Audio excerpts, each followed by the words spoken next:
Hey guys, this is Matt. And this is Sean. Welcome to the show. We're meeting at the crossroads of wellness and sales in an attempt to share different mental, physical, and spiritual tactics to attain better results in your life of sales. We're going to experiment, challenge, and discuss what may or may not work for you in hopes to push you to become the best version of yourself. Hope you enjoyed today's show.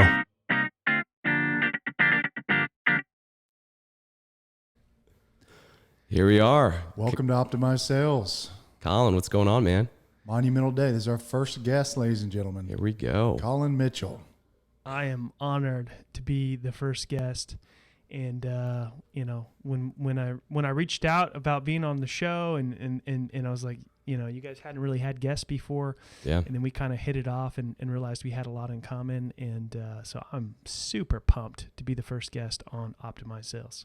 Yeah, and I think we just both appreciated you reached out and you kind of you acted like you at least listened to some of our episodes and kind of knew what we were going towards, which is really kind of the crossroads of health and wellness and sales, right? And as we're starting to bring on more guests, that's what we're going to kind of focus on a little bit and understand how that kind of is incorporated in your personal life, your work life, and all those good things. But maybe just to kick it off would be kind of helpful for our listeners to hear a little bit about you, and then we can kind of go from there.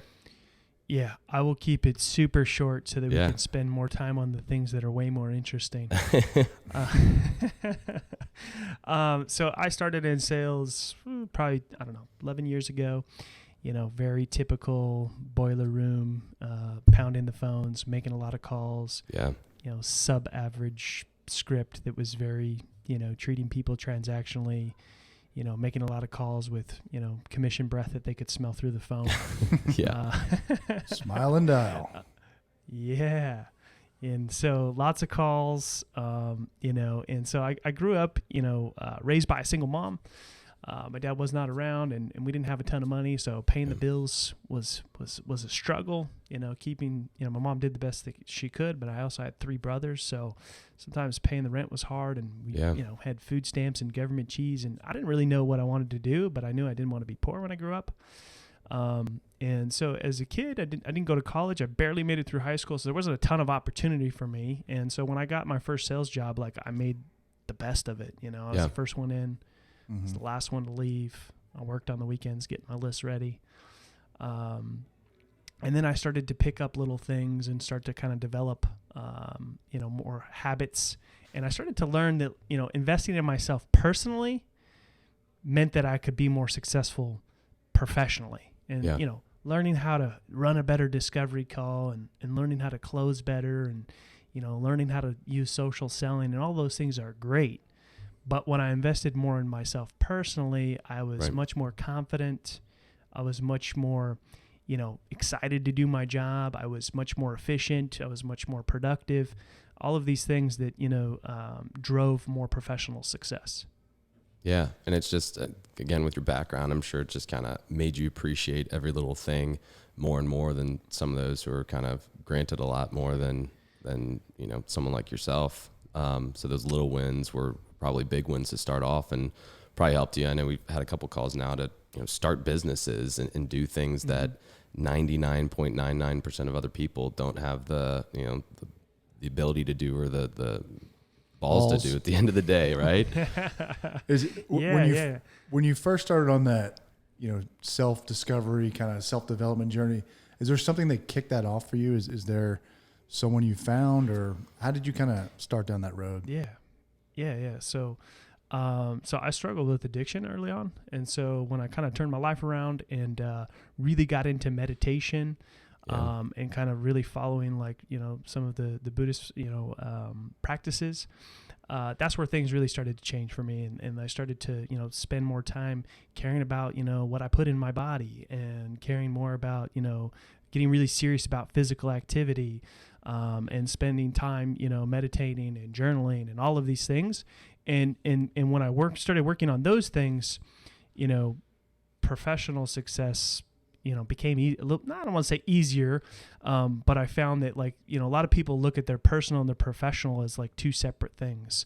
Yeah. And I really believe that they're not, and they need to be, integrated in a way where, I spend a lot of time.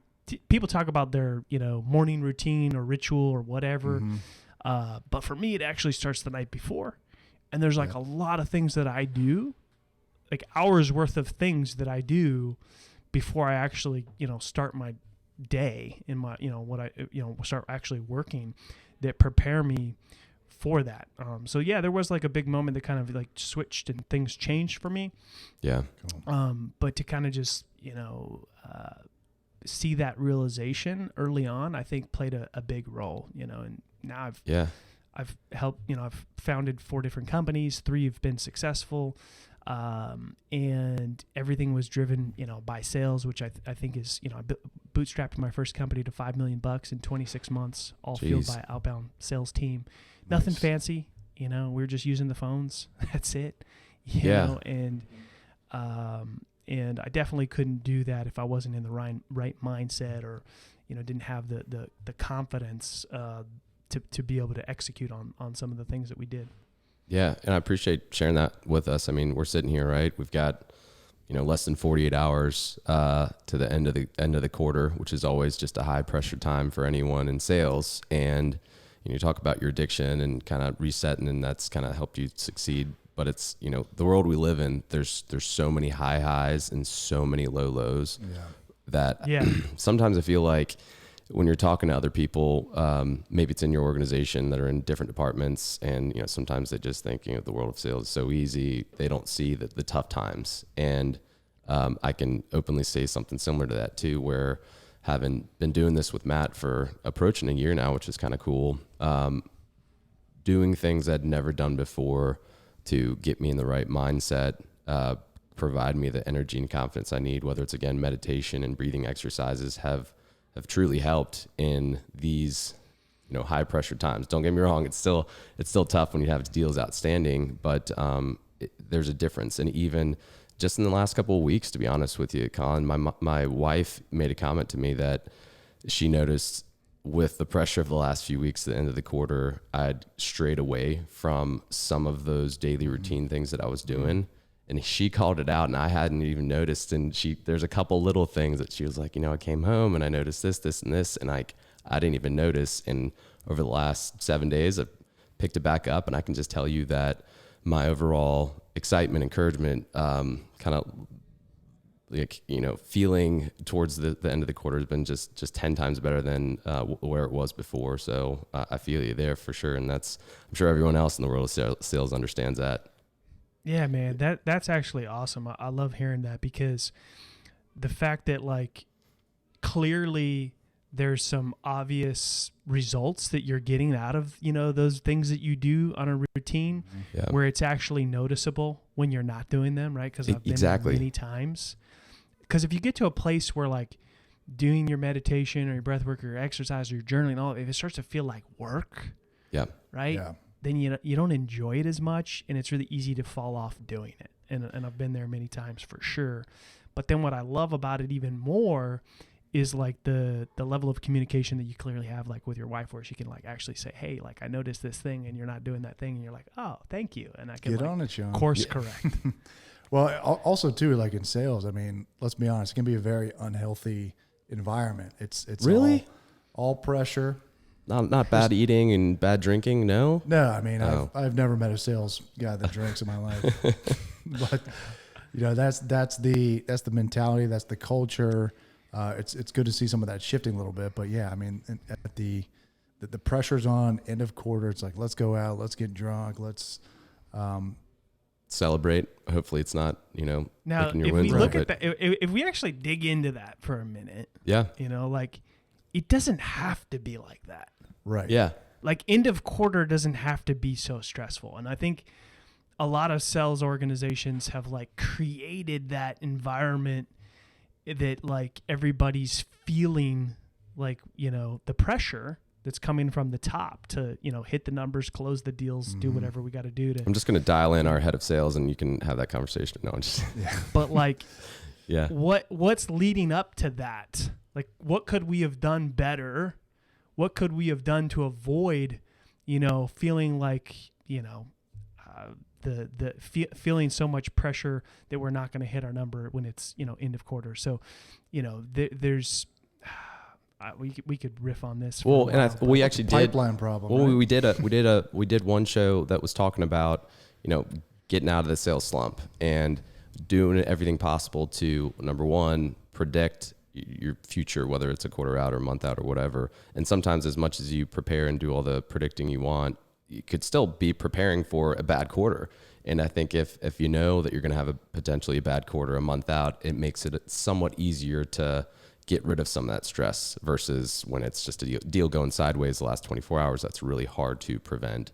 But preparing for the highs and preparing for the lows is something that's also important to think about, because if you bottle it all up, that's when it can be hard on you mentally.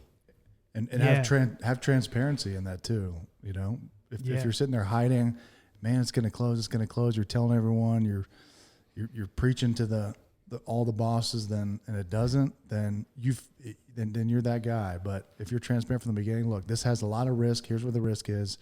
And that kind of goes back to the whole, like, this is why you got to have a solid pipeline. Because if you have a solid pipeline, you don't have this pressure.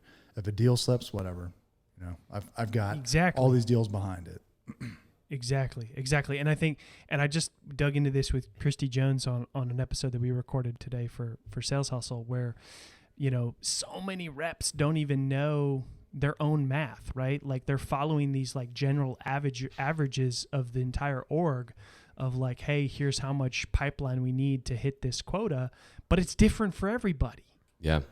Everybody's different geos, math different is people, different. different industries. Yeah, exactly. Close rate. So really drilling into like, what is my math as a seller, like and knowing what that is and accounting for some deals going sideways to where if it does, you're not feeling like, you're stuck or gonna be shit canned. Right?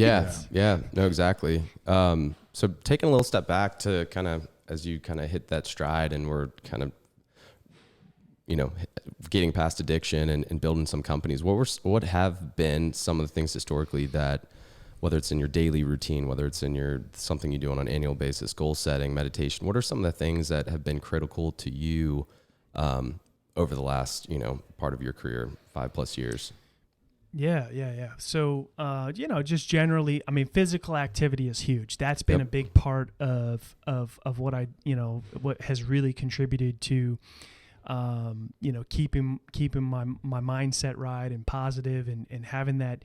I like to wake up early, so I'm like a 4:30 a.m. dude. Matt's good about that too.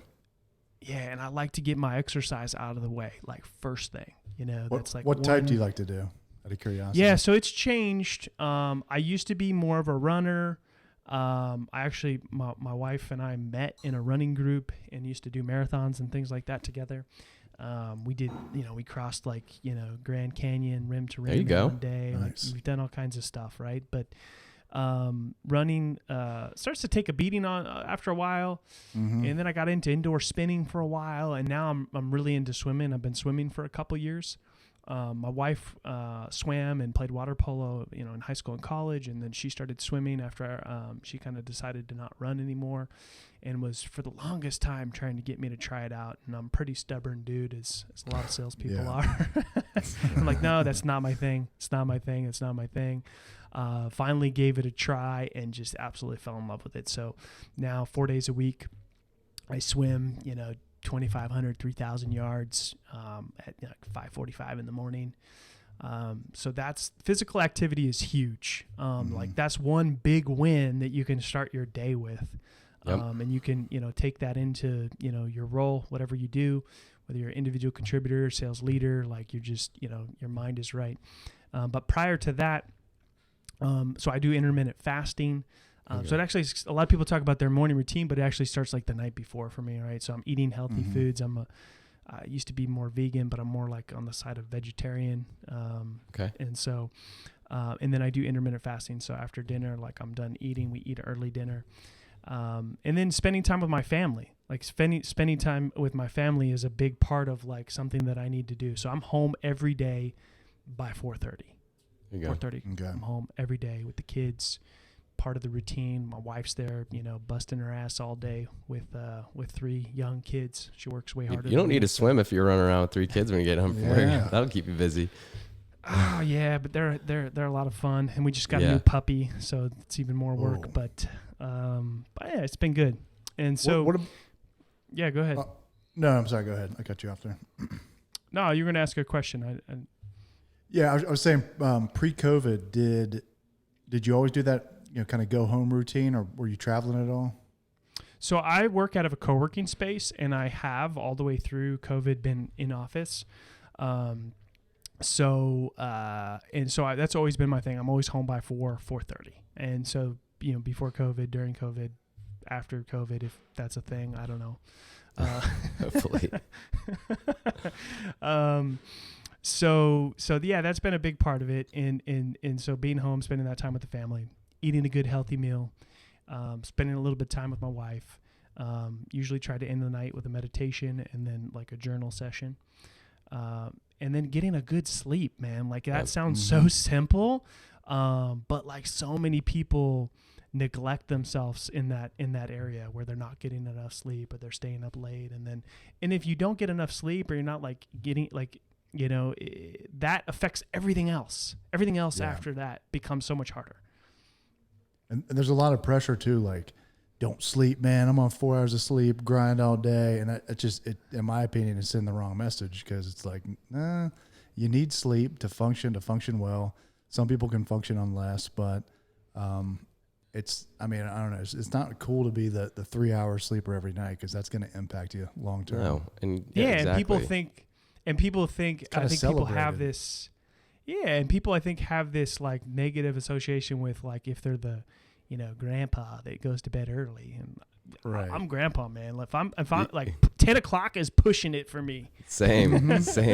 Right. No, well, and like you said, it's, the later you stay up, then you're going to start getting hungry. It's going to make it a lot harder to fast. So one of the things we had actually, you should join us.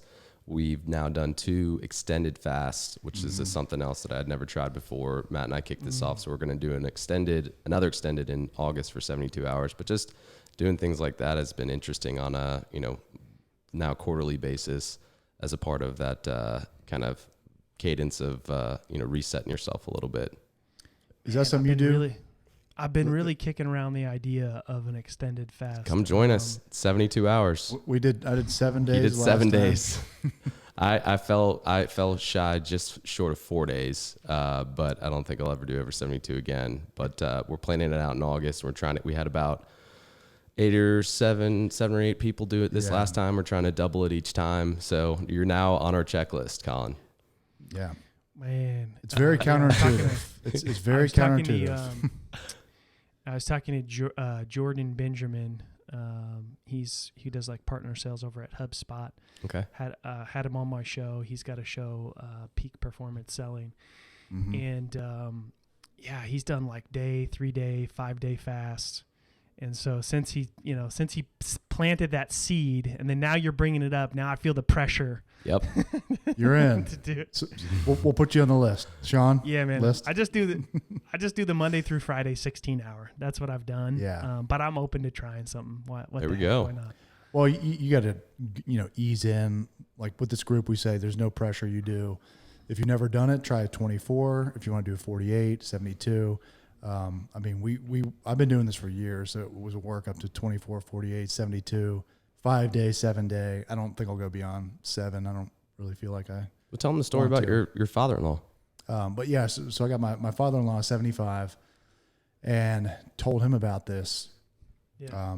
My wife had anytime she's pregnant, I put on baby weight too with her. So Of course. So I go, all right, I'm gonna kick this off with some extended fasting, and I went in for a 3-day. I felt so good, because that's what's counterintuitive about this. Once you get past 48, you're running on ketones so much that it's easy past that point. You almost get to like 5-7 days. You're like, I could go for 2 weeks.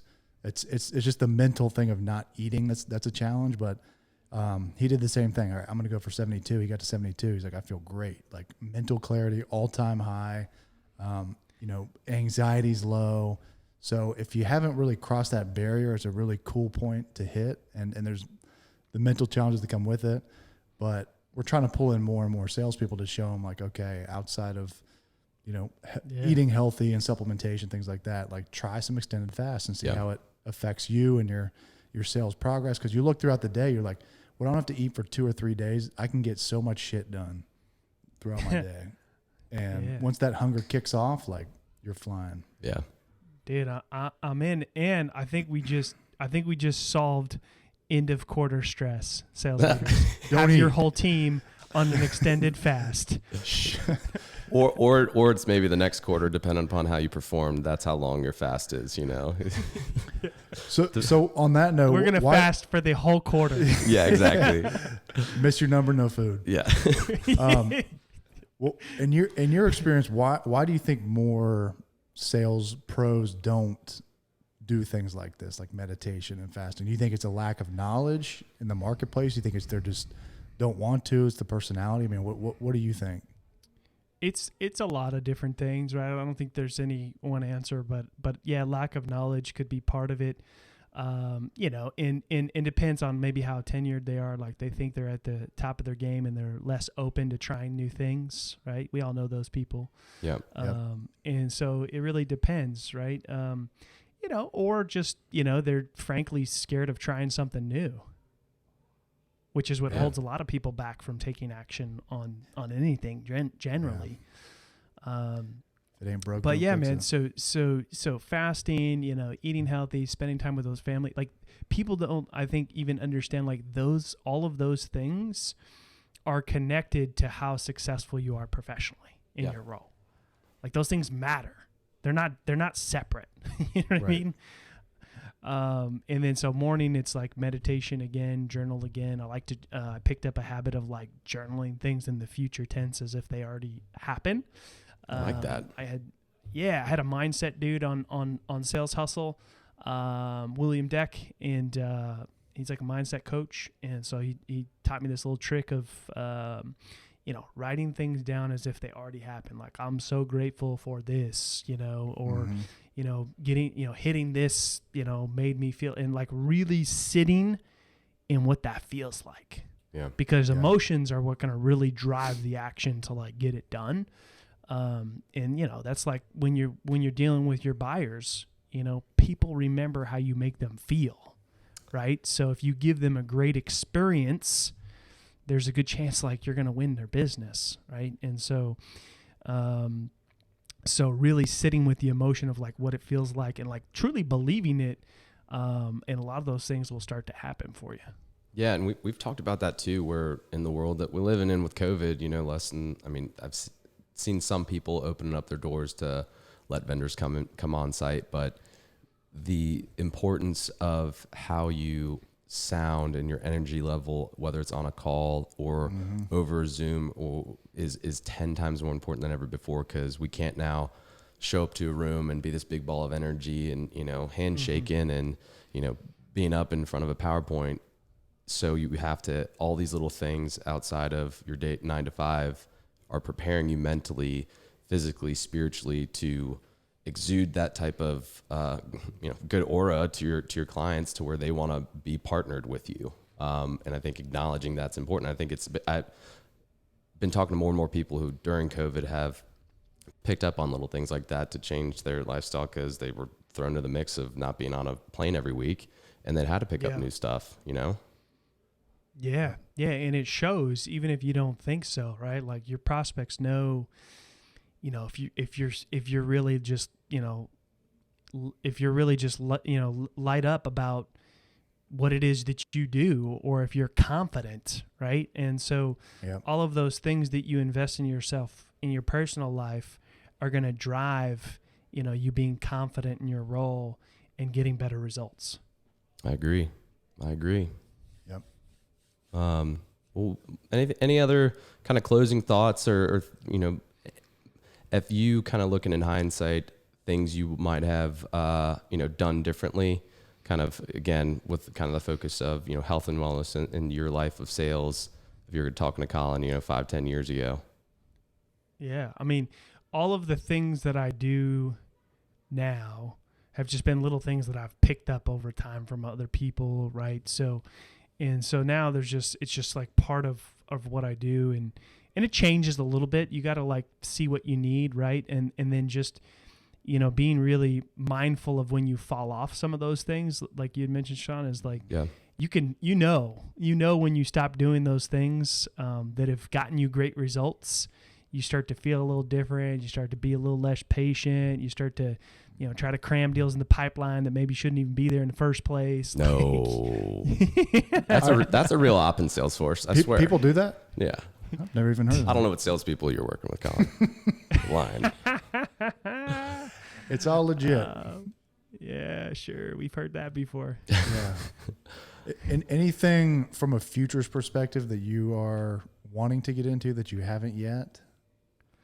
In a daily routine perspective? It seems like you're checking damn near all the boxes here, but man, I don't know. Like I feel pretty filled up with with what I got and with going. 3 kids and a dog. Yeah. And sometimes I fall off track with certain things. Something I've been doing recently, since the gym's closed and I canceled my membership and don't think I'll get one back again. Just don't.